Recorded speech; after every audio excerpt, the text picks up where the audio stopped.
नमस्कार, मैं मनीष और आप देख रहे हैं वी न्यूज़ पर हमारा कार्यक्रम आपकी बात विथ मनीष, आपकी बात मनीष के साथ। जी, आज हमारे साथ बात करने के लिए बिहार के प्रख्यात विख्यात अच्छे डॉक्टर, हड्डी और नस विशेषज्ञ हैं, रोग विशेषज्ञ डॉक्टर प्रोफेसर डॉक्टर आलोक मिश्रा जी हैं स्टूडियो में। तो हम लोग उनसे बात करते हैं। सर, आपका बहुत बहुत धन्यवाद हमारे स्टूडियो में आने के लिए, स्वागत है आपका। धन्यवाद बुलाने के लिए हमको, और आपके सभी दर्शकों को मेरा नमस्कार। जी सर, जी सर। सर, हमारे जो भी गेस्ट आते हैं उनके लिए हम कुछ क्लिपिंग तैयार करते हैं। हमारा आईटी टीम है, आईटी वॉरियर है हमारे सर, वो लोग क्लिप तैयार करते हैं क्लिपिंग।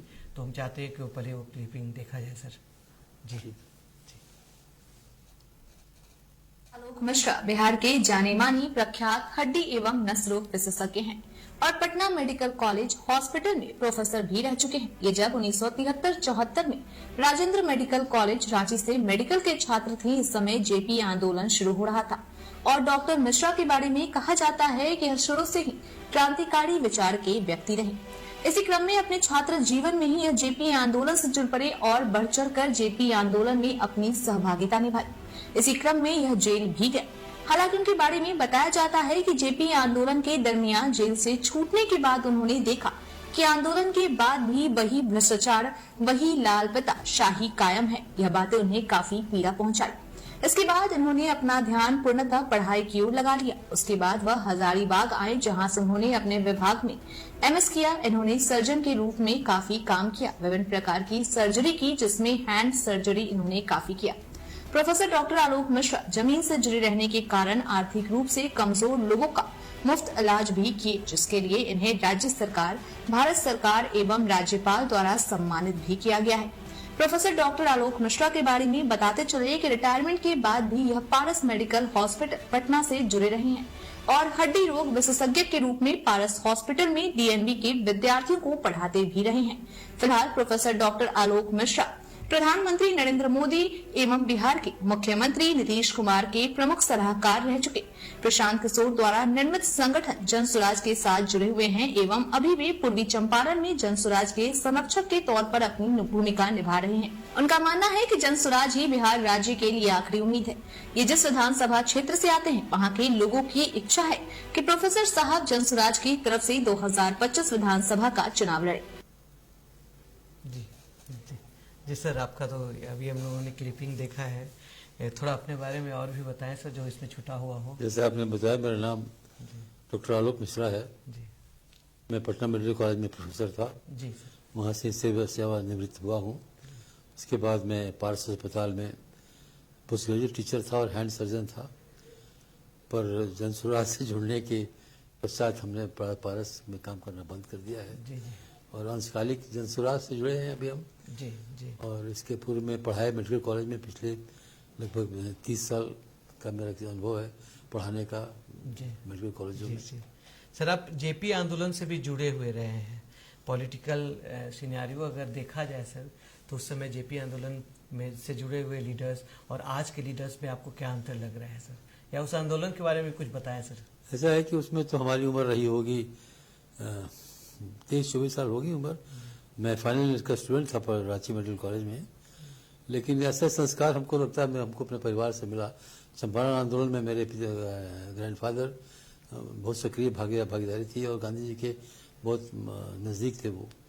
तो परिवार से संस्कार भी ऐसा था कि थोड़ा विरोधी मन है हमारा, तो हमने पढ़ाई छोड़ दी फाइनल ईयर की और जयप्रकाश आंदोलन में लग गए। और हम लोगों ने 74-75 में आंदोलन का रांची में बहुत हम लोगों ने जयप्रकाश जी को अपने मेडिकल कॉलेज में बुलाया। सरकारी मेडिकल कॉलेज था, उसमें उनकी बड़ी सभा कराई। उससे वहाँ के लोग, प्रिंसिपल और डिस्ट्रिक्ट एडमिनिस्ट्रेशन बहुत नाराज हुआ कि सरकारी कॉलेज में जयप्रकाश जी की सभा हो रही है। तो ये सब चलता रहा और मैंने लगभग पढ़ाई छोड़ दी थी और आंदोलन में ही लगा हुआ था। लेकिन ऐसा हुआ कि जिस दिन इमरजेंसी लगी, 26 तारीख को लगी, और 27 तारीख की सुबह 6 बजे हमारे कमरे, हॉस्टल के कमरे में, मैं रहता था हॉस्टल में ही, हालांकि पढ़ाई छोड़ दी थी मैंने, पर रहता था हॉस्टल में। वो वहाँ के तत्कालीन डिप्टी कमिश्नर निशिकांत सिन्हा मेरे कमरे में आए और उन्होंने मुझे वहाँ से अरेस्ट कर लिया। और मैं अभी इमरजेंसी लगी थी, हम लोगों को अभी जरा पता ही चला कि मन से लगी है, पर इसका जरा भी आभास नहीं था कि हम लोग को तुरंत ही आज ही के दिन पकड़ लिया जाएगा। नहीं तो हम लोग अंडरग्राउंड हो जाते तो मौका ही नहीं मिला।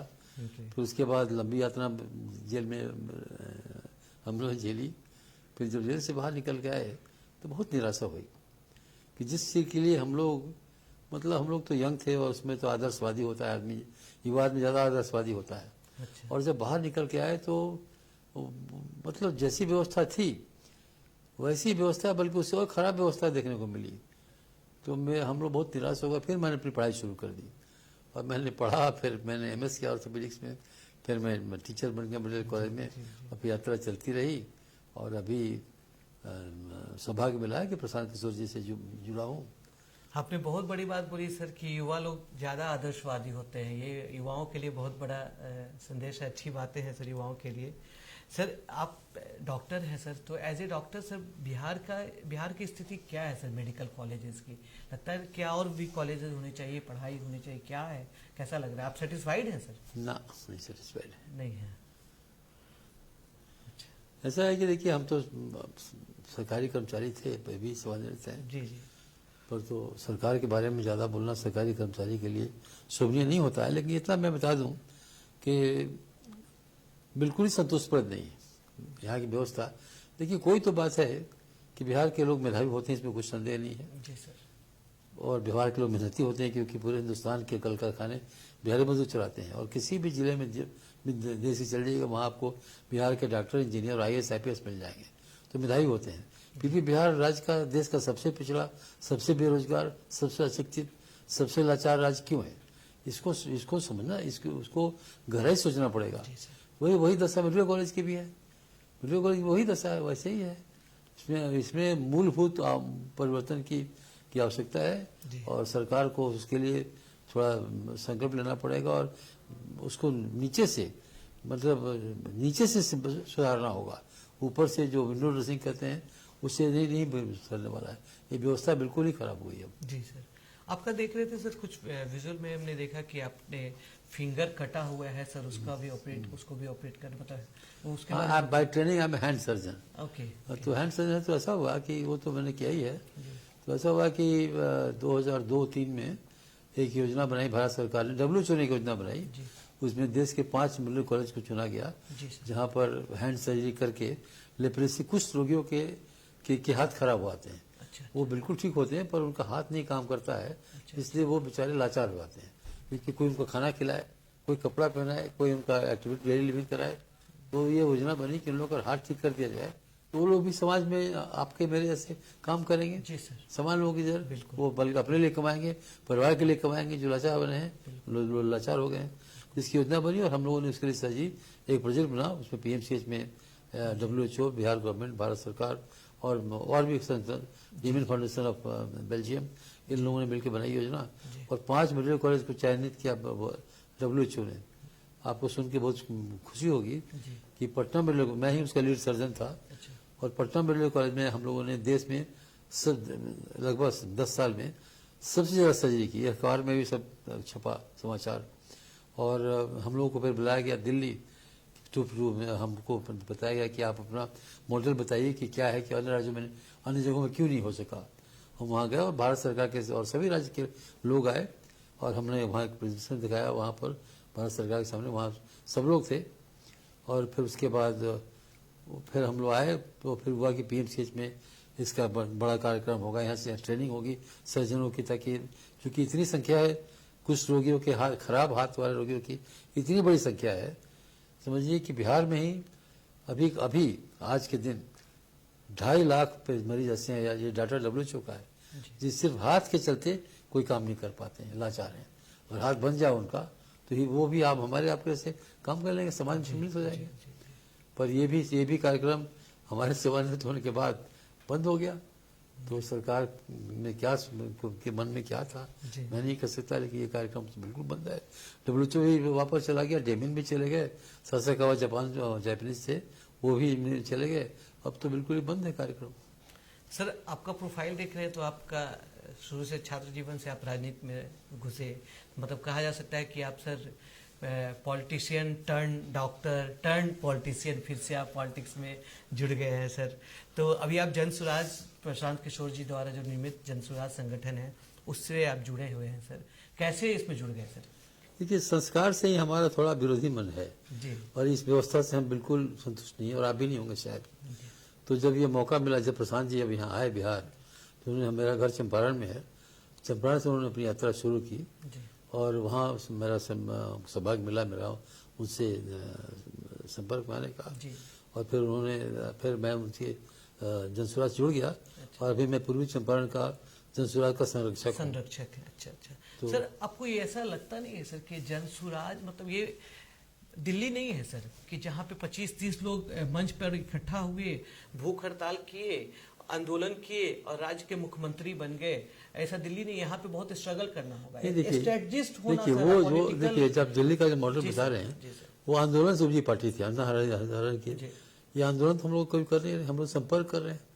जनसुराज में प्रशांत जी तो आंदोलन तो कहीं कोई कर नहीं रहे हैं। ये तो घर घर जाकर सबसे, अभी पिछले 17-18 महीने से वो पैदल ही चल रहे हैं सब जगह। कभी किसी होटल में ठहरे, कभी गाड़ी पर नहीं चढ़े और गाँव सर, गाँव ये में जनसंपर्क कर। जातिवाद वाला बिहार है। आपको लगता है कि यहाँ पे बड़े बड़े बिग जो है बैठे हुए हैं सर, राजनीतिज्ञ लोग, लालू यादव जी हैं, नीतीश कुमार जी हैं और भी बीजेपी के लोग हैं, उनके बीच में प्रशांत किशोर कहीं पे खड़े उतरेंगे सर? प्रशांत जी का बहुत सा इंटरव्यू, बहुत से नेशनल मीडिया ने उनका इंटरव्यू लिया है, तो अपने सब इंटरव्यू उन्होंने साफ साफ बताया है कि यहाँ के लोगों को अगर समझाया जाए कि आज तक ये लोग नेताओं के बच्चों के लिए काम करते रहे जी। और उनके बच्चे तो आज न तो उनका पैर में कपड़ा है, न पैर में चप्पल है।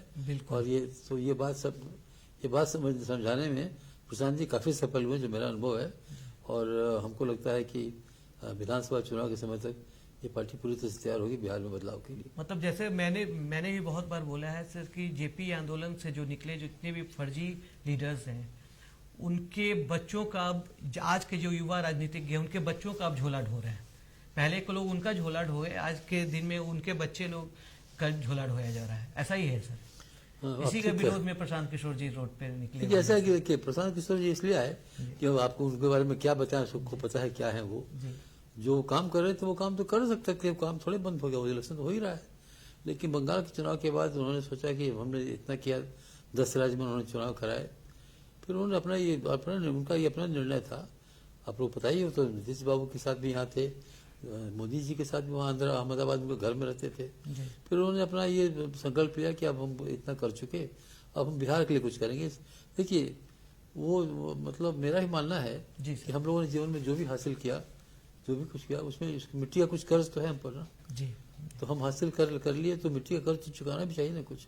हमारे कुछ मीडिया साथी पूछना चाहते थे सर आपसे सवाल, मैं उनके अपने माध्यम से उनका सवाल पूछ रहा हूँ कि क्या प्रशांत किशोर जी बीजेपी के लिए बैटिंग कर रहे हैं क्या? ऐसा देखिए, प्रशांत किशोर ने अपने कई इंटरव्यू दिए उन्होंने बड़े बड़े चैनल को, और सब में स्पष्ट कर दिया कि बीजेपी ये बताइए कि बीजेपी बिहार में, हम लोग तो बिहार में हम लोग प्रशांत किशोर जी बिहार का सुधार करना चाहते हैं। बीजेपी बिहार में क्या आपको लगता है कि बहुत अच्छा काम करती है? क्यों? ये तो अगर बीजेपी की बैटिंग करनी होती तो बीजेपी से ही तो नरेंद्र मोदी के एडवाइजर थे, नरेंद्र मोदी के इलेक्शन स्ट्रेटजिस्ट थे। देखिए, हम लोग किसी, ना तो बीजेपी, ना आरजेडी, ना जेडीयू, ना किसी पार्टी से का कोई लेना देना, इसको लेना है बिहार के लोगों से। ये जो अभी पार्टी तो बनी नहीं है, ये तो एक जनसंपर्क अभियान है और ये सिर्फ बिहार के लोगों के लिए है, ये किसी पार्टी के लिए नहीं है, किसी पार्टी के लिए नहीं। मतलब बिहार के लोग कह सकते हैं कि उनको एक थर्ड जनरेशन मिल रहा है जो कि उनके लिए काम करेगा, उनके लिए काम करेगा, जी सर, बिहार के लोगों के लिए काम करेगा। उन्होंने बड़ा त्याग किया है, प्रशांत किशोर ने बहुत बड़ा त्याग किया। आईपैक उनकी कंपनी थी जो कराती थी, और उसमें आईपैक कंपनी का जो बहुत से लड़के उसमें काम करते थे, जो सब अच्छे बहुत पढ़े लिखे लड़के हैं। तो उन्होंने जब आईपैक बंद किया तो ये समस्या है कि इतने लड़कों का क्या किया जाए जो आईपैक में काम करते हैं। तो उसमें काफी लड़के अभी काम कर रहे हैं जनसुराज के लिए, और कुछ लड़के फिर वापस चले गए हैं। तो आईपैक तो बंद हो गया है, लेकिन अब प्रशांत जी ने कहा है कि 2 साल, 4 साल, 5 साल जो लगेगा, अब बिहार में ही हमको रहना है और बिहार में ही आमूल चूल परिवर्तन करना है, और हमको बहुत उम्मीद है। संघर्ष करना और बिहार को आगे बढ़ाना, हमको बहुत बिहार से पलायन को रोकना है ऐसे युवाओं का। पलायन की स्थिति ये है कि आप तो आपको पता ही है, आप जाइए स्टेशन पर, जी जैसे ट्रेन में जैसे समझ लीजिए कि चीटियां जाती होंगी वैसे लोग जाते हैं, वो चाहे अब सूरत हो, अहमदाबाद हो, चेन्नई हो, जम्मू कश्मीर हो, देश का कौन सा कोना है जहाँ बिहार के मजदूर बेचारे भुगत नहीं रहे। ये सब घर के बच्चे हैं, ये जो बाहर में जिनको मजदूर देखा जा रहा है वो अपने घर के तो अनमोल बच्चे हैं ना। जी सर, आप प्रसिद्ध डॉक्टर हैं, जाने माने डॉक्टर हैं। लोगों का एक सवाल है सर कि डॉक्टर को पहले भगवान माना जाता था, आज हैवान माना जा रहा है सर। आज एक हॉस्पिटल में अगर कोई डॉक्टर, कॉर्पोरेट हॉस्पिटल्स खुलते चले गए हैं, जब एक पेशेंट हॉस्पिटल में एडमिट होता है सर, तो पहले तो उसकी छुट्टी नहीं होती है, और छुट्टी होती है तो कम से कम 7-8 लाख का बिल हो जाता है। ऐसा है सर?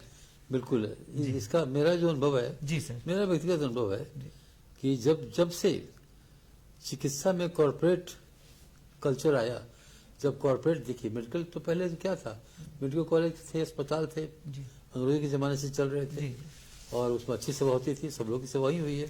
हम लोग बच्चे थे, हम लोग के इलाज तो PMC नहीं होता था, कभी किसी का सोचे नहीं गया। बिल्कुल।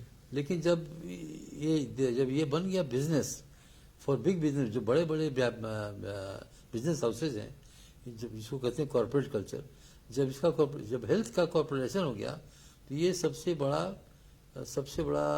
समझिए कि बिहार के या देश के लोगों के लिए एक अभिशाप हो गया। क्योंकि अब देखिए, अब मूल उद्देश्य सेवा करना या नहीं है, मूल उद्देश्य है कॉर्पोरेट वर्ल्ड में तो उन लोगों का टारगेट है। मैंने काम किया कॉर्पोरेट वर्ल्ड में, मैंने काम किया कॉर्पोरेट अस्पताल में, वहाँ तो टारगेट है आपका, you have to meet target. यहाँ कोई और मेडिकल कॉलेज में लोगों को ठीक करना टारगेट होता है, वहाँ पैसे अर्जित करना टारगेट होता है। यही तो ये फर्क है।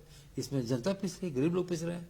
आपको आश्चर्य होगा, बड़े बड़े कॉर्पोरेट हॉस्पिटल में पटना के गाँव के गरीब लोग आके बैठे रहते हैं। मैं तो कहता था, जब मैं पारस में जाता था, कहता था कि आप लोग यहाँ क्यों बैठे हो, यहाँ पर 4 मेडिकल कॉलेज है बिहार में, बहुत भीड़ होगा, लेकिन आप वहाँ जाओ ना, यहाँ क्यों आ रहे हो। अब तो एम्स भी आ गया है पटना, एम्स, IIMS, IGMS, लेकिन लोगों के मन में तो कि देखिए, इन लोगों का बड़ा कॉर्पोरेट वर्ल्ड का अपना कल्चर है, उन लोगों का अपना सिस्टम है, they know how to make big money, so they are after making big money, not giving good service. जी सर। सर ये सेवा उद्देश्य नहीं है सर। जी सर, ये जेनरिक मेडिसिन है सर, एक बाजारू मेडिसिन जो भी बोल रहे हैं सर। जेनरिक मेडिसिन में सर दवा जो 30 रुपये में से दवा मिलती है, वही दवा बाहर में 150 रुपये की दवा है सर। आपको मैं बता दूं, जी, हमको डायबिटीज है, डायबिटीज की एक दवा आती है जेनुमेट, जी, जो कंपनी टोरेंट किसी फार्मा कंपनी की कंपनी है, उसके 14 गोली का दाम होता है लगभग 700 रुपया, और जेनरिक में 100 गोली का दाम होता है 70 रुपया। इतना अंतर क्यों है सर?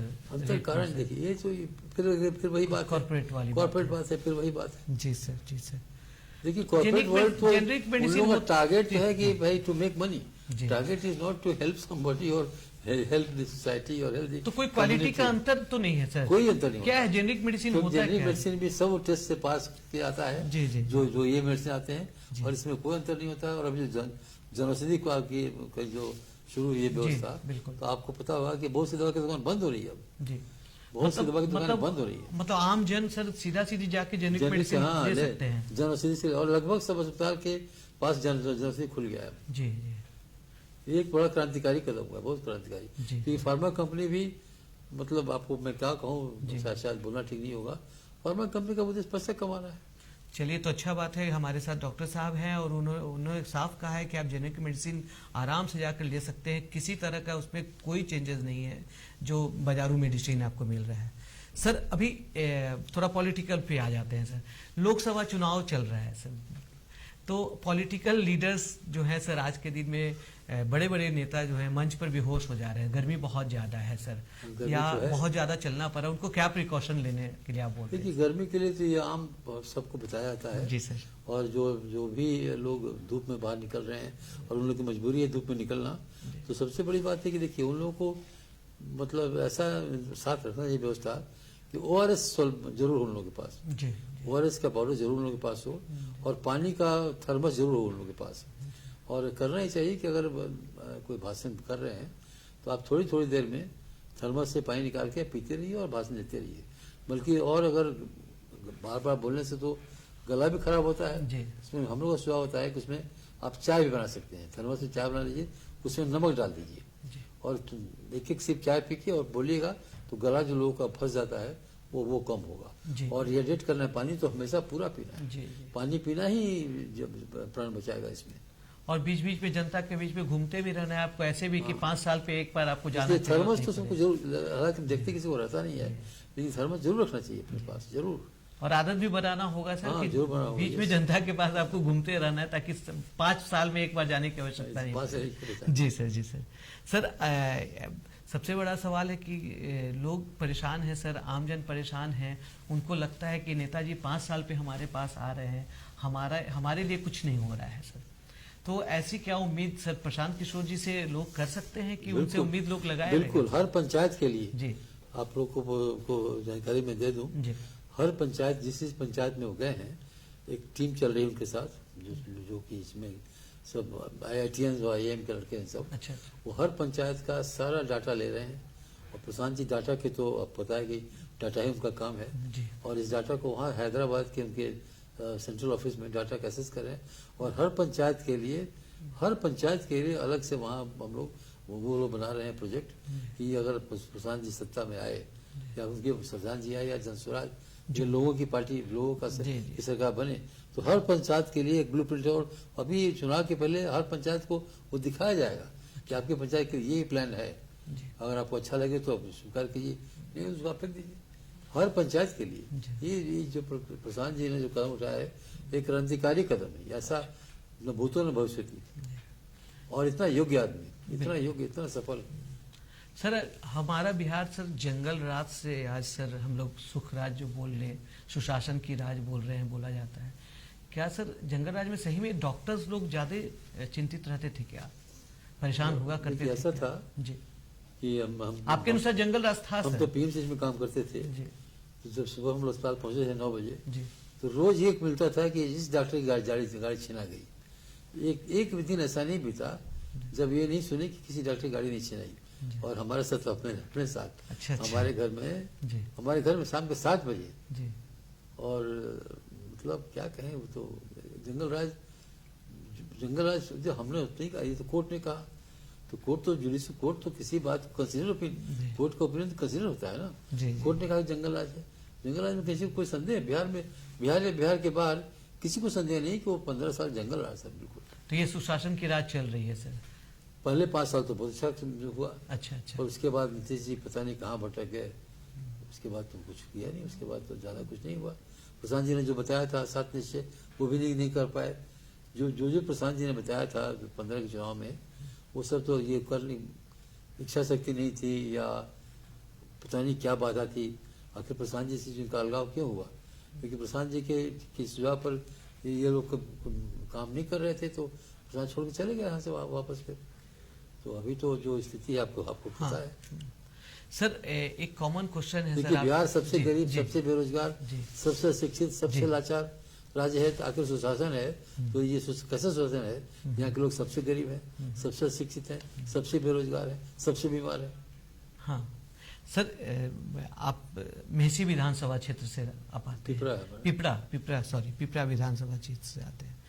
तो आप जनसुराज से चुनाव लड़ रहे हैं सर 2025? अभी देखिए, मेरा चुनाव लड़ने का कभी कोई मेरा मानना है सर अच्छे लोगों को राजनीति में आना चाहिए, लेकिन मैं चुनाव लड़ने में बिल्कुल इंटरेस्ट नहीं हूँ। लेकिन जनसुराज के मैं काम करूंगा। जी, जी, जी, जी। मैंने सब काम छोड़ दिया है। अच्छा। जनसुराज के काम करने के एकदम फुल्ली पॉलिटिक्स में आप? मैंने पारस बहुत हैप्पी था मैं वहाँ। मतलब एक बड़ा अस्पताल है और अच्छा था। प्रैक्टिस भी आपका चल रहा है अभी सर? हाँ, प्रैक्टिस करते हैं, आम जन को भी आप देखते हैं सर इस तरह से? जी बिल्कुल सर। मैंने पारस छोड़ दिया जनसुराज के काम के लिए। सर आखिरी सवाल है सर कि अभी छोटे छोटे बच्चों का सवाल, उनके पेरेंट्स बहुत चिंतित हैं सर। क्या है कि बोर्ड्स का रिजल्ट आने वाला है और पेरेंट्स भी चिंतित हैं, बच्चे भी चिंतित हैं। ये पूरा लाइफ का टर्निंग पॉइंट बोला जा रहा है कि टर्निंग पॉइंट है। हालांकि ऐसा टर्निंग पॉइंट नहीं, ऐसे बहुत टर्निंग पॉइंट आते हैं। आप उन्हें क्या सलाह देते हैं सर अपनी तरफ से? देखिए, बच्चों को सलाह देते हैं, बच्चों के पेरेंट्स को सलाह देते हैं। जी सर। पेरेंट्स क्या करते हैं? देखिए, every child is born with unique speciality. आप उस बच्चे को उसमें पहचानिए। ये जो अंधी दौड़ चल रही है कि सबको इंजीनियर, डॉक्टर, IAS बनाना है, इससे बच्चे पिस रहे हैं। जी। हर बच्चे में एक यूनिक क्वालिटी भगवान बना के भेजता है। बिल्कुल। आप उसको आइडेंटिफाई कीजिए, उसको देखिए लव इज अबव एवरीथिंग। उसको आप अप्रिशिएट कीजिए, उसको लव कीजिए, उसके साथ समय बिताइए, उसकी आकांक्षाओं को देखिए और उसको प्रोत्साहित कीजिए। उसको दबाव मत डालिए कि आज मैं आपके यहाँ आ रहा था, कितने बच्चे जा रहे हैं सब बेचारे इस धूप में। तो आखिर हम लोग ये इस रैट रेस से बाहर कैसे निकलेंगे? जी बिल्कुल। इसलिए बच्चों को आज़ादी होनी चाहिए कि वो अपना अपना अपने मन से, अपनी इच्छा से अपने अपने भविष्य का चुनाव करें। ये होना चाहिए। किसी तरह ये जो मानसिक परेशानी हो रही है बच्चों, ये पेरेंट्स की प्रेशर से हो रही है। बिल्कुल बिल्कुल। बच्चे निर्भर, बच्चों खेलना बंद हो गया। बिल्कुल, मेरा भी मानना है सर कि लाइफ सबसे अनमोल लाइफ है, लाइफ इज प्रीशियस सर, उसको जीना है सर। और भगवान ने हर जीवन को बनाया है बड़ा यूनिक। बिल्कुल सर, एकदम। और इसलिए मैं बच्चों को बोलता हूँ सर कि तुम समय की रेत पर छोड़ते चलो निशान, कि देखे तुम्हें ये जमी, देखे तुम्हें आसमां। जी बहुत अच्छा लगा आज हमारे साथ सर, आपने समय दिया, बहुत अच्छी बातें हुई सर, आपका बहुत बहुत धन्यवाद। आपको मुझे बुलाया, बहुत धन्यवाद आपका। जी सर जी। तो ये थे प्रोफेसर डॉक्टर आलोक मिश्रा जी, इनसे बात करके बहुत ही अच्छा लगा। आगे भी हम ऐसे ही शख्सियत को बुलाते रहेंगे, मैं उनसे बातें करेंगे। आगे देखते रहिए हमारा कार्यक्रम आपकी बात मनीष के साथ। धन्यवाद।